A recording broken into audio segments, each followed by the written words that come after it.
Nakakatuwa, no? Ang laki rin ang naitulong ni Meta sa kapaligiran natin.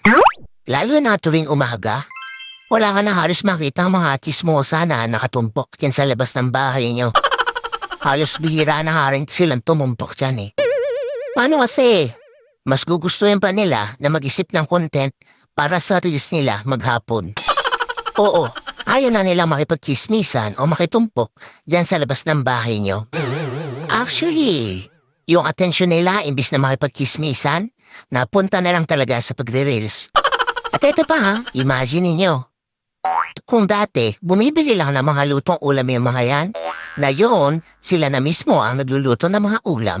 At kahit pritong itlog, inire-reels pa. Ganon kahusay si Meta. At ito ang pinakamalupit. Kung dati yung asawa mo tinatalahan ka sa tuwing uuwi ka, ngayon, hindi mo na makausap. Kasi busy na sa pagla-live o hindi kaya busy sa panonood ng live. At ang mas matindi, hanggang madaling araw, nakikipag-engage na lang siya dahil wala na siyang pakialam sa'yo. Ang husay ni Meta, no?